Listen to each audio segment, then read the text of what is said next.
Bonjour tout le monde. Alors on va continuer avec le chapitre régime sinusoïdal forcé, ou exactement la partie 2. Alors c'est quoi la puissance instantanée d'un dipôle, ou bien réussie par un dipôle D? Donc j'ai un dipôle D traversé par une intensité I et une tension I, c'est en convention récepteur. La puissance instantanée réussie par ce dipôle, qui peut être résistoire ou bien combinaison entre les dipôles classiques, cette puissance s'écrit P, le produit tension-intensité, les valeurs instantanées. Nous, on travaille, n'oubliez pas que nous, on travaille en régime sinusoïdal forcé, c'est-à-dire la tension et l'intensité sont des condors sinusoïdales. Par exemple, la tension s'écrit avec cette façon, I cos oméga t. Je n'ai pas mis phi 1, mais on peut mettre ici phi 1, ici phi 2. J'ai phi 0 ici, ici phi. Ou bien je peux faire l'inverse, ou bien je peux faire phi 1, phi 2. Donc, dans cette situation, phi, ici, c'est quoi? C'est le déphasage de l'intensité par rapport à la tension. Donc, je remplace la tension et l'intensité instantanée. On trouve là la relation suivante. Il suffit d'utiliser la relation trigonométrique cos A fois cos B. Alors, comme vous remarquez ici, cette quantité dépend de t, s'écrit de cos de oméga t plus phi.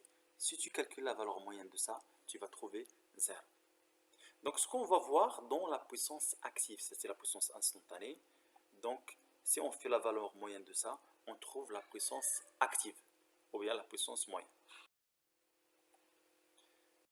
Donc, la puissance moyenne ou la puissance active, elle est définie comme ça. Si on calcule cette intégrale, on trouve 1 demi U fois I cos phi. Ça, c'est l'amplitude de la tension, l'amplitude de l'intensité. Ça, c'est cos phi. C'est ce qu'on appelle le facteur de puissance. C'est un facteur très important. On va le traiter ou bien on va les détailler tout de suite.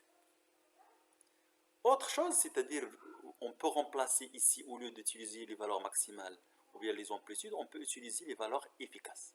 C'est quoi la valeur efficace? La valeur efficace, elle est définie par la racine de la valeur moyenne de I au carré ou bien I au carré. Mais attention, cette relation, c'est-à-dire la fameuse relation I efficace égale à UM sur racine 2, c'est une relation qui est valable seulement en régime sinusoïdal forcé. Si on travaille avec un autre signal UDT, triangulaire rectangulaire, on ne trouve pas cette relation. D'accord? Entre la valeur efficace et la valeur maximale ou bien l'amplitude. Ici, la valeur maximale, UM ou bien I, c'est l'amplitude, c'est la même chose. Si on remplace ici U et I, on trouve finalement une simple relation, c'est la puissance active qui égale le produit tension-intensité efficace fois le facteur de puissance cos phi. Alors, cherchons cette puissance pour les différents dipôles classiques.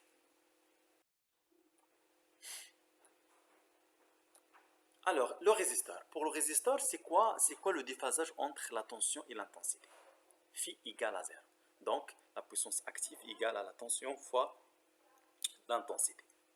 Et si vous voulez, je peux utiliser la loi d'Ohm pour exprimer la tension en fonction de l'intensité. Comme ça, on trouve la puissance active, c'est R, et efficace au carré.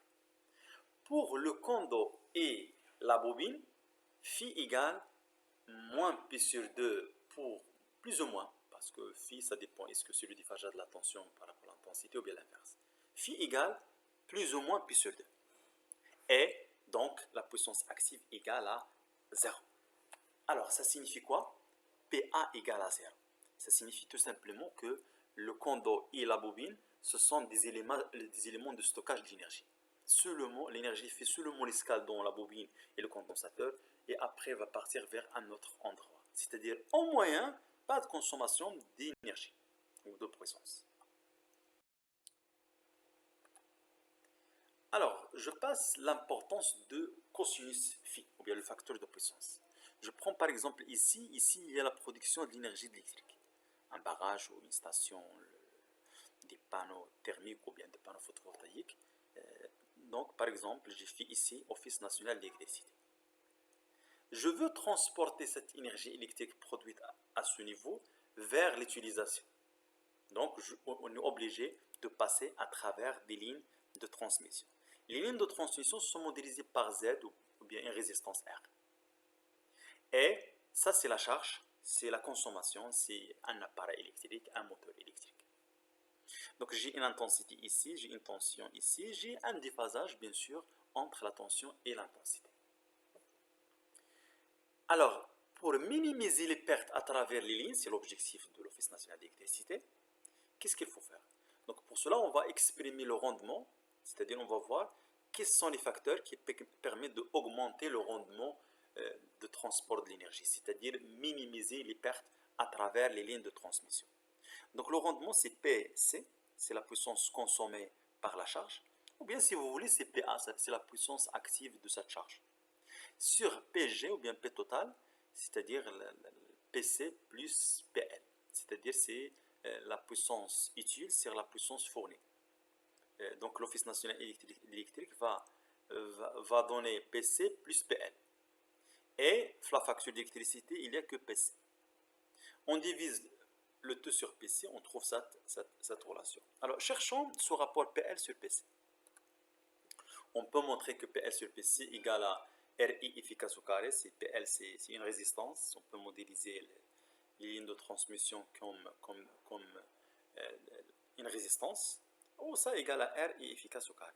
Si on utilise la relation de PA égale à PC égale à I efficace fois cos phi, je peux remplacer ça comme ça, et je peux trouver finalement cette relation. N'oubliez pas qu'on a fixé PC, c'est-à-dire on ne peut pas demander à l'utilisateur de changer la puissance consommée. C'est imposé, c'est-à-dire la machine elle travaille avec une telle puissance. Donc qu'est-ce que je peux faire pour augmenter le rendement, pour minimiser les pertes à travers les lignes de transmission de l'énergie? Donc on peut par exemple, il faut diminuer cette quantité. C'est-à-dire, on peut diminuer la résistance, c'est-à-dire, on travaille avec des bons conducteurs. On peut, par exemple, travailler avec des hautes tensions. C'est le cas, par exemple, entre les villes, vous voyez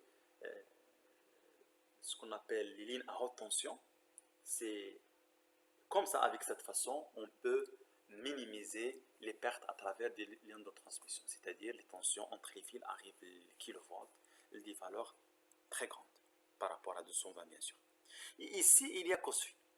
Pour cos phi, c'est dépend de déphasage entre la tension et l'intensité. Donc dépend de la charge, dépend de l'utilisateur. Ce n'est pas l'Office national d'électricité qui est capable de changer ça. C'est nous, c'est l'utilisateur. Donc, finalement, on peut résumer, c'est-à-dire pour avoir un bon rendement, il faut travailler avec une faible résistance, c'est-à-dire une bonne conductivité électrique, c'est coûteux. L'équivalent déjà, c'est le top. Travailler à haute tension, des lignes à haute tension, et augmenter le facteur de puissance, s'approcher à 1. Donc, il y a des pénalités, par l'Office, par exemple, national d'électricité, pour les gens qui ne respectent pas cos phi très proche à 0,9 par exemple.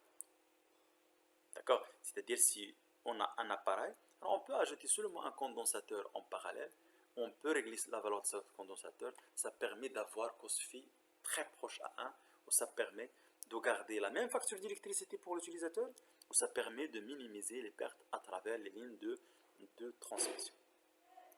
Alors, une deuxième partie aujourd'hui, on va le traiter, c'est la résonance. Vous savez que la résonance, c'est quoi la résonance? C'est-à-dire, on excite un système, et lorsqu'on excite le système avec une fréquence bien déterminée, la réponse sera maximale, on est à la résonance. Dans ce cas, nous, le circuit RLC, c'est quoi l'excitation? L'excitation, c'est le GBF, c'est une tension sinusoïdale, puisqu'on est en régime sinusoïdal, forcé. Donc E égale à E cos oméga t, avec E c'est l'amplitude. Le circuit, c'est circuit RLC série.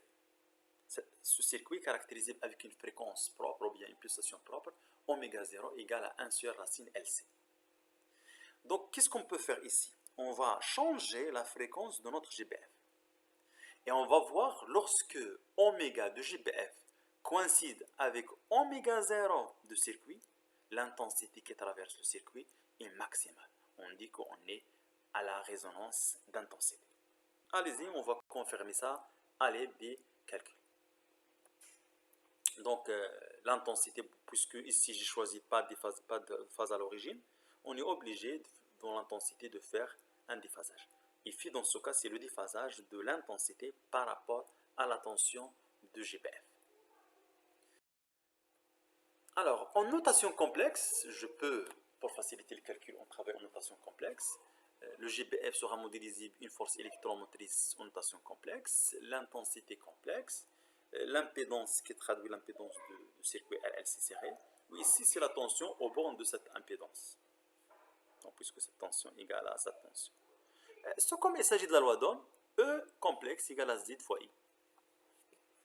Je passe aux amplitudes, c'est-à-dire on va éliminer l'exponentielle J oméga T qui se trouve dans les grandeurs complexes.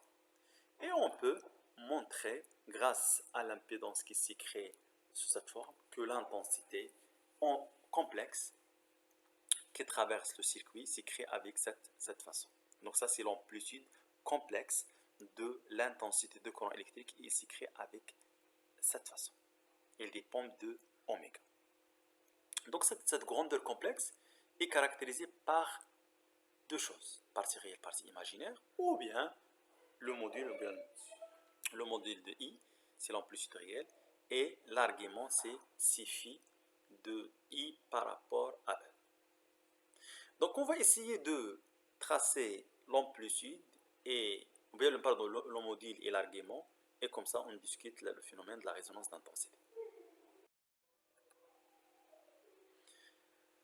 Alors, vous savez que l'intensité s'écrit avec cette façon. D'accord? Donc, tu peux faire oméga tend vers 0, ça va donner 0. Oméga tend vers l'infini, ça va donner 0. Et cette intensité est maximale lorsque ça est minimal. Le minimum de quelque chose de positif, c'est 0, c'est-à-dire oméga égale à oméga 0 égale 1 sur racine LC, ça va donner une intensité ou bien amplitude maximale de l'intensité. On peut tracer cette intensité en fonction de oméga pour différentes valeurs de R. On trouve les courbes suivantes. Et en fonction de oméga, pour une valeur R1 plus faible, la plus faible, on trouve cette courbe en pointillé noir, c'est-à-dire l'intensité est maximale lorsque oméga égale à 0. La même chose pour les autres courbes, c'est-à-dire lorsque oméga égale à oméga 0, l'intensité est maximale, on dit qu'on est à la résonance d'intensité. Et vous savez que si on remplace ça par 0, ça va donner Imax égale à E sur R. Et la résistance la plus faible correspond au maximum le plus grand. Donc, voilà la résonance d'intensité, c'est-à-dire lorsque oméga coïncide avec oméga 0, il y a la circulation d'un courant électrique maximal. On dit qu'on est à la résonance. Je peux tracer l'argument de I, c'est-à-dire c'est créé avec cette façon moins arc tangente L oméga 1 sur C oméga sur R, et limite oméga tend vers 0, ça va donner pi sur 2, oméga tend vers l'infini, ça va donner moins pi sur 2, et voilà la fonction pour deux facteurs de qualité Q1, Q2, ou bien pour deux résistances R1, R2. Voilà, c'est la fin de cette séance. Merci de votre attention.